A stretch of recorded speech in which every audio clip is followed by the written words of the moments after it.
ये जो मंदिर का फैसला आया है, अयोध्या का जो फैसला आया है, ये फैसला है, केवल फैसला है, लेकिन न्याय हुआ है। इस अयोध्या के मसले पर न्याय हुआ है ऐसा मैं नहीं मानता। न्याय नहीं हुआ और हम अदालत से, और ये तो हमारी सर्वोच्च अदालत है, देश की सबसे बड़ी अदालत है, वहां से हम न्याय की उम्मीद करते हैं। लेकिन इस फैसले में न्याय नहीं हुआ, केवल फैसला हुआ है। जो आपने बात कही है बिल्कुल वो सही है कि जो काल्पनिक पात्र है, क्योंकि रामायण एक काव्य है, महाकाव्य है रामायण, जो उसके पात्र हैं वो भी सिर्फ रामायण के पात्र हैं, काल्पनिक पात्र हैं। इतिहास में कहीं भी कोई भी साक्ष्य अभी तक इस बात का उपलब्ध नहीं है कि राम का जन्म अयोध्या में हुआ या राम एक यहां पर सही मायने में एक व्यक्तित्व थे। ऐसा कोई भी साक्ष्य, कोई भी प्रमाण इतिहास में उपलब्ध नहीं है।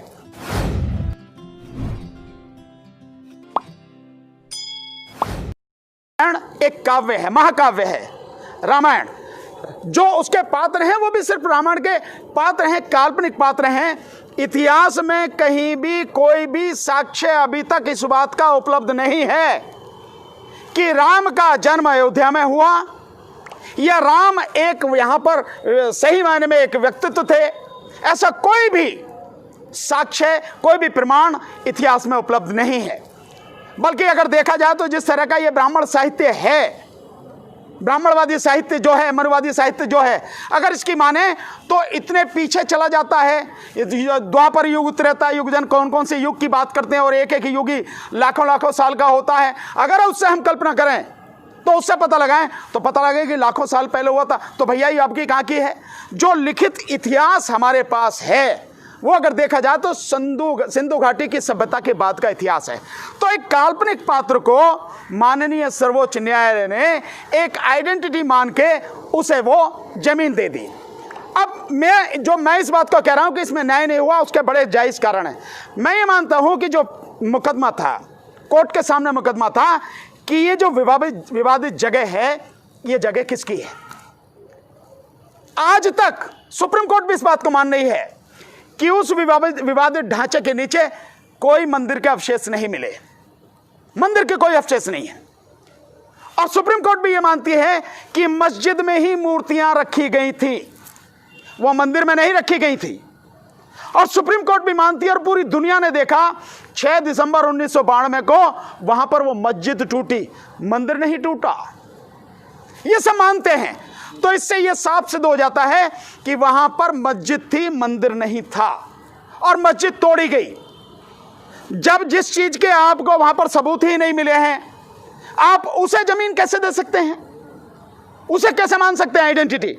एक बात इस फैसले में है जो मैं आपसे कहना चाहूंगा, बहुत जरूरी है, जिससे मैं मानता हूं कि इस फैसले के बाद संविधान का अपमान खुद माननीय सर्वोच्च न्यायालय ने किया। सर्वोच्च न्यायालय संविधान की संरक्षक है, गार्जियन है। संविधान की देखभाल रखना और उसके मूल ढांचे से छेड़छाड़ ना हो, यह जिम्मेदारी माननीय सर्वोच्च न्यायालय की है। लेकिन मेरे जहन में जो सवाल यह है कि आप देखेंगे कि वो जमीन मंदिर बनाने के लिए दे दी गई और सुप्रीम कोर्ट ने केंद्र सरकार को आदेश दे दिया कि केंद्र सरकार मंदिर बनाने के लिए एक ट्रस्ट बनाए 3 महीने में। तो अगर आप देखें हमारा संविधान जो है, संविधान की प्रस्तावना क्या कहती है, आप उससे समझें।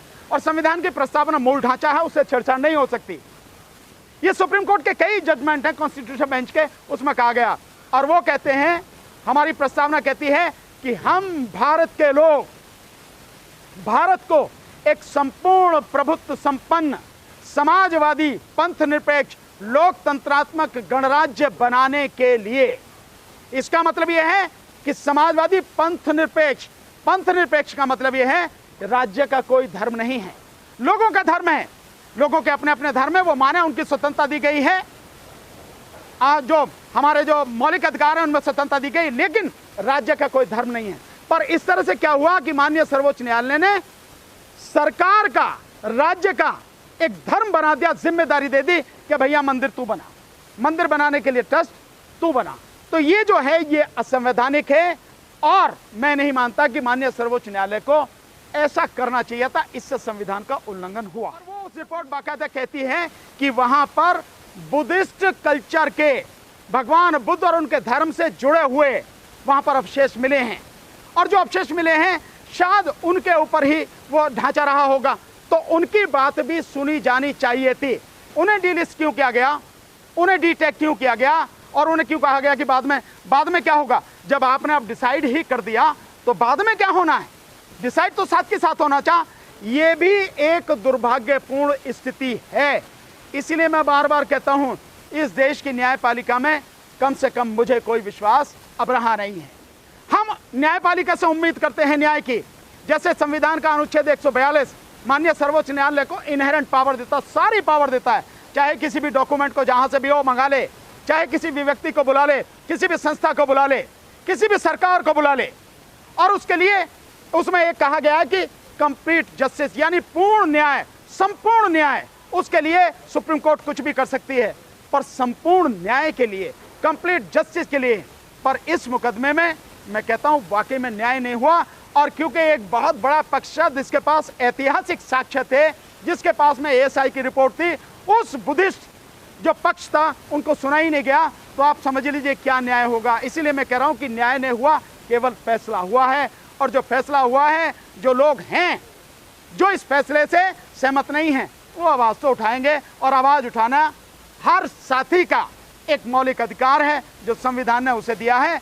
आवाज उठनी भी चाहिए ताकि जो कहीं गलत हो रहा है वो भविष्य में ना हो सही। देश का भला, इस देश की जनता का भला, इस देश के हर व्यक्ति का भला, हर जाति धर्म संप्रदाय का भला, हर गांव कस्बे शहर जिले राज्य का भला केवल और केवल शिक्षा से होगा।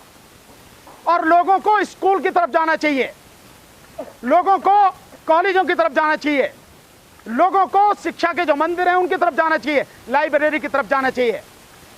तभी इस देश का भला होगा और तभी हम दुनिया में नंबर 1 बनेंगे। बाबा साहब डॉक्टर अंबेडकर ने कहा भी था कि जो मंदिर की तरफ लाइन लगी हुई हैं, जिस दिन ये लाइन मंदिर से हट के स्कूल और कॉलेज की तरफ लग जाएंगी, लाइब्रेरी की तरफ चली जाएंगी, उस दिन इस देश को दुनिया में नंबर 1 होने से कोई नहीं रोक सकेगा। आखिर मंदिर में मिलता क्या है? अंधविश्वास, जाति और धर्म की लड़ाई, संप्रदाय का भेदभाव, पाखंड, और क्या मिलता है मंदिर में? ये मंदिर ही तो थे। आपने देखा होगा कि 14-14 साल की गरीब समाज की जो बच्चियां थी, उनको देवदासी के रूप में ये मंदिर में बैठे हुए जो पंडित थे शोषण करते थे ना, उनका अपनी हवस को बुझाते थे उनसे, ये उनका शोषण करते थे। और नाम क्या है? देवदासी, यानी देवता की पूजा के लिए, लेकिन अय्याशियां करते थे वो। तो ये मंदिर हमेशा से शोषण का केंद्र रहे हैं, ये भेदभाव का केंद्र रहे हैं, ऊंच नीच का केंद्र रहे हैं, अंधविश्वास फैलाने वाले रहे हैं, भगवान के नाम पर डराने वाले रहे हैं। इसलिए किसी भी व्यक्ति को अगर तरक्की करनी है, मंदिर की तरफ न जाके उस व्यक्ति को लाइब्रेरी की तरफ जाना चाहिए, स्कूल कॉलेज की तरफ जाना चाहिए, शिक्षा की तरफ जाना चाहिए। शिक्षा से ही इस दुनिया में विकास होगा, बिना उसके कुछ नहीं होगा। शिक्षा के कारण ही व्यक्ति उन्नति के शिखर पर पहुंचता है। आप दुनिया में जिन भी देशों को देख लें, जहां जहां शिक्षा पर ध्यान दिया जाता है, वही देश इस दुनिया में तरक्की कर रहे हैं, आगे बढ़ रहे हैं। आप अपने देश में देखिए, हमारे देश से हर साल लगभग 6 से 7 लाख लोग शिक्षा के लिए, अच्छी शिक्षा के लिए विदेशों जा रहे हैं। हमारे उन बच्चों के जो माँ बाप हैं, उनकी फीस पे ही 2,10,000 करोड़ रुपया खर्च कर रहे हैं। और हमारे देश में शिक्षा का क्या हाल है? और इस सरकार ने, इस चौकीदार की सरकार ने, इस भाजपा और आरएसएस की सरकार ने कर क्या दिया है? शिक्षा का नई शिक्षा नीति लाके पूरा निजीकरण कर दिया। कोई भी कॉलेज हो, कोई यूनिवर्सिटी हो, कह दिया भैया अपने आप पैसा उगाओ, अपने आप चलाओ। इसका मतलब यह है शिक्षा देने के लिए सरकार तैयार नहीं। और सरकार का काम क्या होता है? सरकार का काम होता है अच्छी शिक्षा देना, सबसे बढ़िया क्वालिटी शिक्षा वो देना, लोगों की स्वास्थ्य सेवाओं का ध्यान रखना, लोगों की सुरक्षा का ध्यान रखना, लोगों के रोजगार का ध्यान रखना, और जितनी भी गंदगी फैली है उस गंदगी को दूर करना। लेकिन यहां तो बिल्कुल उलट हो रहा है।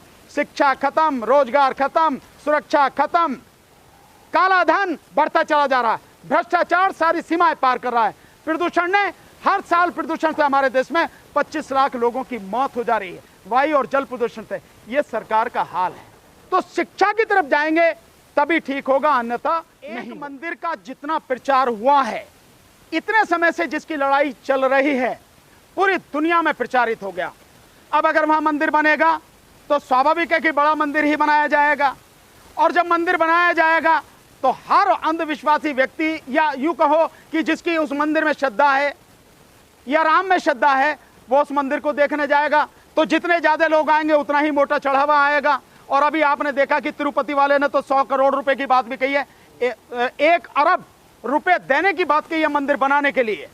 ये तो तिरुपति वाले ने है। और एक और है, मुझे ध्यान नहीं आ रहा, उसने कहा है 10 करोड़ रुपए। यस, 10 करोड़ रुपए, यानी कि मंदिर अभी बनाने ही, ट्रस्ट अभी बनाने ही 110 करोड़ रुपए इकट्ठे हो गए, मतलब माल इकट्ठा हो गया।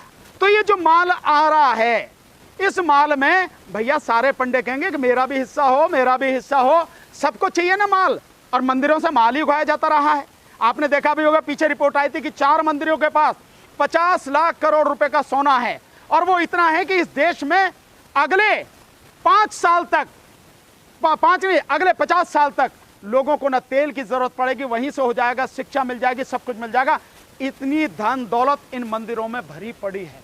तो उन मंदिर में माल आता है, और माल एक ना खा जाए, सारे के सारे मिलके खाएं, उसी के लिए है कि भैया मैं भी आऊंगा, मैं भी आऊंगा। ये तो होना ही है, होता रहा है। ऐसे एक मंदिर नहीं है, कितने ही मंदिर हैं कि जिसके ऊपर पंडे आपस में माल के लिए लड़ते हैं और उसमें शामिल होते हैं। तो ऐसा माल का चक्कर है। बाकी भगवान से किसी का लेना देना नहीं है, राम से किसी को लेना देना नहीं है। राम में श्रद्धा नहीं है, कभी आप समझ रहे हो ना, ये श्रद्धा माल में है।